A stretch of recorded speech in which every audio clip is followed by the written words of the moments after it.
This map illustrates the Imperium's logistical nightmare. Rebel hit-and-run tactics systematically sever slow-moving supply lines, bleeding fleets dry. Zooming out, Rebel leader Lufgt Huron's tight alliance of local Space Marine chapters weaponized their deep sector knowledge to completely stonewall the Imperial war machine. Standard military doctrine fails when your enemy is just as heavily armored, genetically enhanced, and tactically brilliant as you are. The Imperium realized that conventional warfare simply would not work against entrenched, rogue Astartes supersoldiers. The human cost of this deadlock is best seen in the Lamenters. They were a fiercely loyal, albeit tragically cursed chapter, who found themselves defending Huron supply lines out of a deep-seated sense of martial pride and brotherhood, rather than any real malice toward the Imperium. Facing a war they couldn't win through maneuvering, Imperial commanders looked past the standard tactical manuals and began authorizing the use of chapters specifically bred for fratricide. The High Lords of Terra answered the Badab Stalemate by unleashing their most brutal sanction, the Minotaurs. Unlike standard Space Marine chapters that prize individual heroism and honorable combat, the Minotaurs function as a blunt instrument. They are dedicated Astartes killers, relying on overwhelming heavy armor, tightly packed formations, and raw numerical superiority to grind their enemies into dust. Their very first targets were the Lamenters.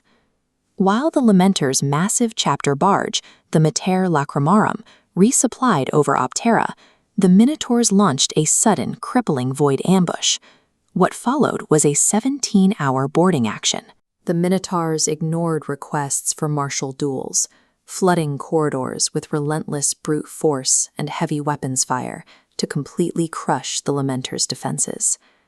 With their forces shattered and precious genetic material at risk of total annihilation, the surviving Lamenters were forced into a bitter surrender.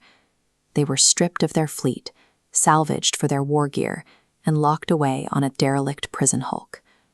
The surrender of the Lamenters validated the new Imperial doctrine of direct attrition. The Minotaurs had successfully neutralized a major rebel fleet, achieving through raw, brutal weight what years of maneuvering had failed to accomplish. The sheer grinding attrition of the conflict quickly began to rot the rebel alliance from the inside out. Consider the Executioners chapter, who joined Huron's secession solely to fulfill an ancient, millennial-old blood debt owed to his forces. As the Imperial war machine closed in, Huron resorted to increasingly desperate tactics. During an event known as the Red Hour, Huron's forces deliberately slaughtered loyalist salamanders who had already peacefully surrendered, all to pillage their gene seed.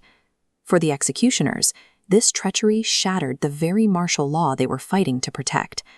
Incensed by the betrayal, they turned weapons on Huron's men, carving a bloody path through former allies before independently surrendering to the Loyalists. The Badab War had devolved into a conflict where survival outweighed loyalty. This shift toward total war destroyed the shared martial honor that unified the rebel chapters, causing the alliance to collapse from within.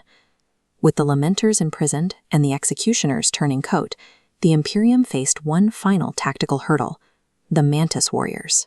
Their mastery of hit-and-run strikes across the Endymion cluster made them nearly impossible to pin down in a conventional fight.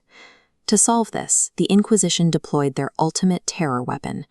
Arriving entirely unannounced from the blackness of the Outer Oid, the Carcharodons entered the war.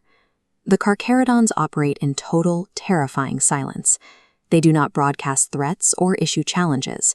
They execute brutal, close-quarters melee combat with absolute savagery and zero mercy. Rather than chasing the Mantis Warriors through the stars, the Carcharodons began systematically annihilating the civilian populations of the Endymion cluster. By threatening the very worlds the rebels were sworn to protect, they forced the Mantis Warriors into a desperate, static defense. The tactical collapse of the Mantis Warriors followed a deliberate campaign of psychological exhaustion.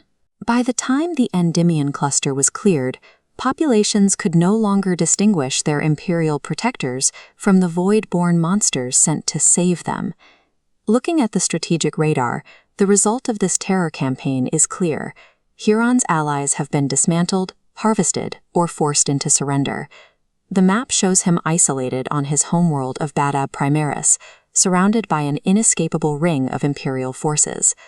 Above the planet, the full, terrifying weight of the Loyalist Retribution fleet has finally massed into a single, overwhelming armada. The final assault begins as the night sky fills with thousands of Loyalist drop pods, raining down through the atmosphere to execute the remaining rebels. The end of the Badab War left the sector in ruins. By deploying the Minotaurs and Carcharodons, the High Lords of Terra secured a victory defined by the clinical application of terror. In this conflict, the Imperium proved it was willing to burn its own legacy of